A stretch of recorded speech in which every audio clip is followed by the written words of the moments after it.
selamat datang di channel YouTube kami. Kali ini kami akan menjelaskan tentang permodelan matematis dalam pengendalian proses. Selanjutnya akan dijelaskan oleh rekan saya, yaitu Nur Aisyah Al-Alim.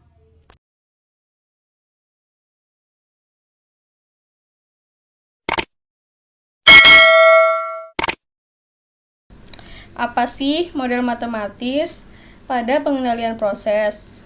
Untuk mengetahuinya lebih lanjut, kita perhatikan ilustrasi di bawah ini.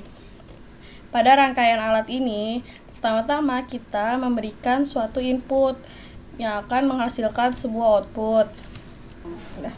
Terus gimana sih caranya kita membuat model matematis yang merepresentasikan alat yang kita gunakan pada percobaan kali ini? Pertama-tama kita memberikan input yang sama dengan percobaan sebelumnya, yang kemudian model matematisnya akan menghasilkan sebuah output. Nah, jika output pada percobaan pertama dengan output percobaan kedua ini cukup dekat atau close enough, maka model matematis ini dikatakan sebagai model yang baik. Inilah ilustrasi dari permodelan matematis. Jadi kesimpulannya adalah model matematis itu representasi matematis dari suatu proses.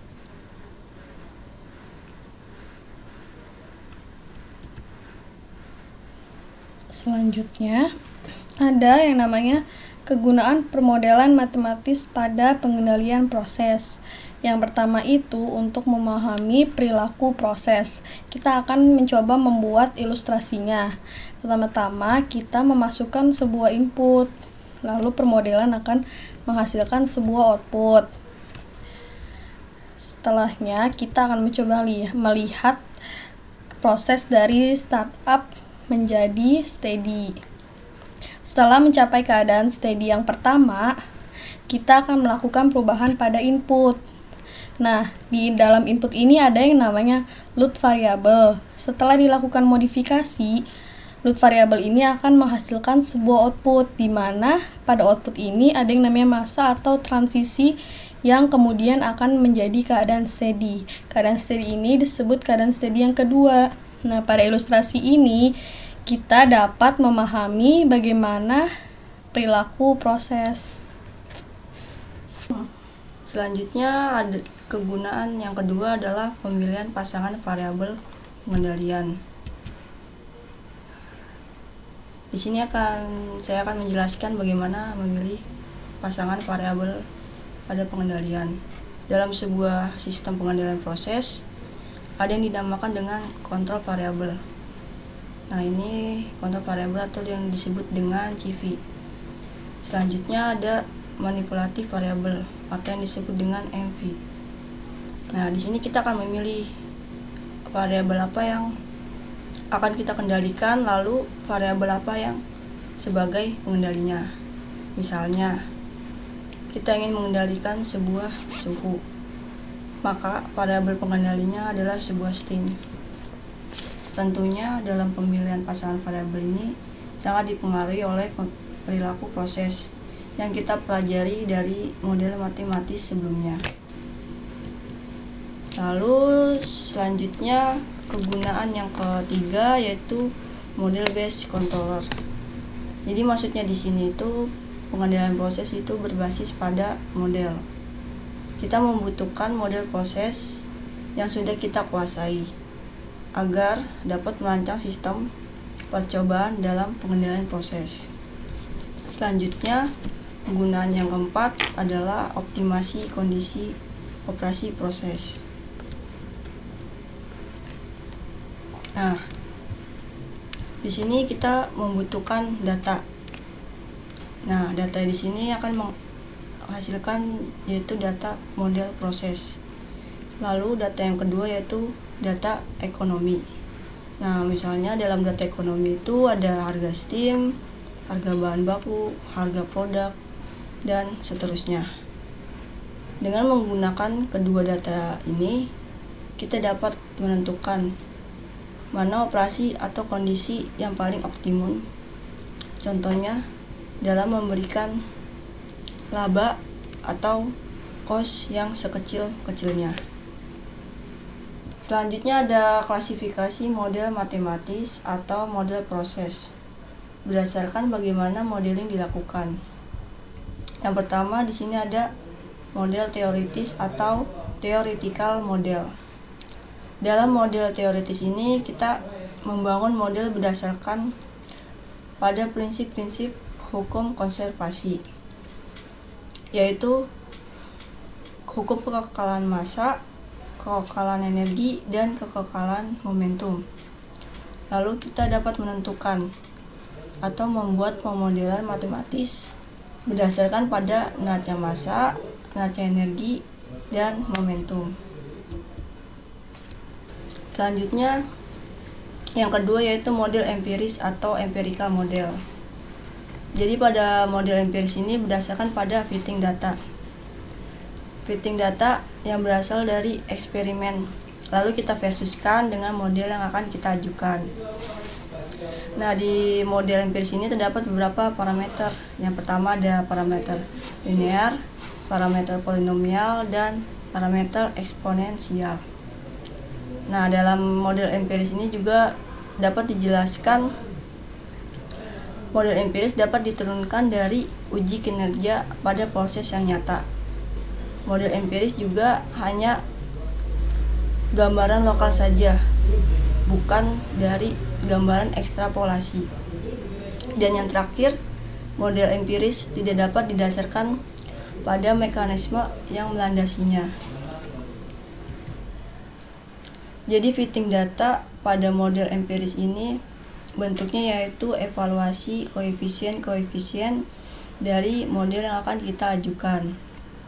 Nah, sebagai contohnya di sini ada temperatur sebagai fungsi jarak X. Nah, di sini ada T sama dengan AX kuadrat BX ditambah DC.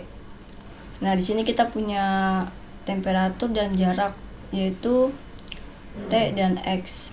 Kemudian kita lakukan evaluasi koefisien dari A, B, dan C. Nah, maka inilah yang disebut dengan model empiris. Selanjutnya, yang terakhir ada model semi empiris. Nah, model semi empiris ini yaitu kombinasi dari theoretical model dan empirical model. Selanjutnya itu ada persamaan umum dalam permodelan matematis. Persamaannya itu sebagai berikut. Akumulasi dalam sistem per waktu sama dengan aliran di sistem per waktu dikurang aliran di luar sistem per waktu ditambah jumlah keseluruhan di dalam sistem per waktu dikurang jumlah yang dikonsumsi atau dibutuhkan di dalam sistem per waktu. Yang pertama itu ada contoh soal yaitu pada reaktor alir tangki berpengaduk atau RATB. Di sini ada gambarnya, diperhatikan satuannya F, FI, dan FC itu satuannya volume per waktu. Sedangkan CA dan CAI itu satuannya mol per volume. Diasumsikan yang pertama itu mixing sempurna, Rho dan CP dianggap konstan. Yang ketiga dianggap reaksinya A menjadi B adalah reaksi eksotermis orde 1. Dan yang keempat isolasi sempurna, maka no heat loss atau tidak ada panas yang hilang. Perhitungan neraca massa total. Persamaannya itu akumulasi dalam sistem per waktu sama dengan aliran di dalam sistem per waktu dikurang aliran di luar sistem per waktu. Selanjutnya D per DT dikali V dikali P sama dengan FI dikali Rho dikurang F dikali Rho. Rho dV per DT sama dengan FI dikali Rho dikurang F dikali Rho. dV per DT sama dengan FI dikurang F. Selanjutnya kita cari neraca massa komponen. Di sini terdapat persamaannya. Yang pertama akumulasi dalam sistem per waktu sama dengan flow dalam sistem per waktu dikurang flow out dalam sistem per waktu atau output, ditambah generation dalam sistem per waktu. Lalu kita masukkan masing-masing. Yang pertama ada akumulasi dalam sistem, di sini ada D per dt buka kurung CA dikali volume sama dengan inputnya F input dikali CAI, sedangkan outputnya dikurang F dikali CA ditambah minus RA dikali volume. Nah, kenapa di sini ada minus RA? Karena perubahan reaksi A menjadi B. Selanjutnya kita sederhanakan menjadi CA dF per dt ditambah F dikali dCA per dt sama dengan F input CAI dikurang F dikali CA ditambah minus RA dikali volume. Nah, di sini kan ada dF per dt. Nah, di sini kita dapat masukkan persamaan dari hasil sebelumnya, yaitu di neraca massa total. Nah, di sini hasilnya ada dF per dt itu sama dengan F input dikurang F.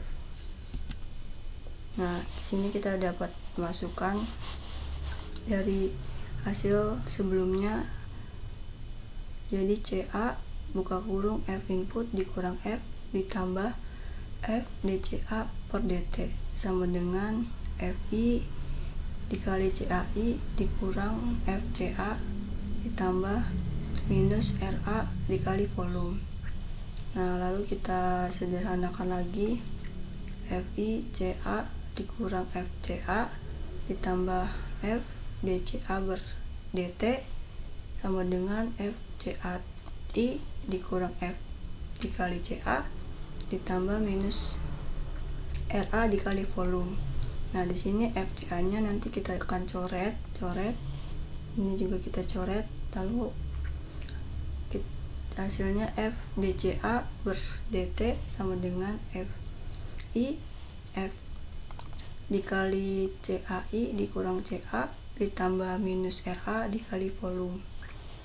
Nah, lalu kita sederhanakan lagi menjadi dCA per dt sama dengan FI per F dikali CAI dikurang CA ditambah minus RA, nah dikurang F dibagi F.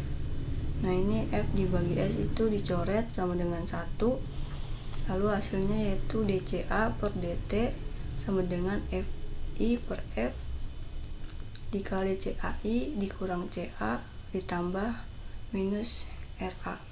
Nah, ini merupakan dari neraca massa komponen.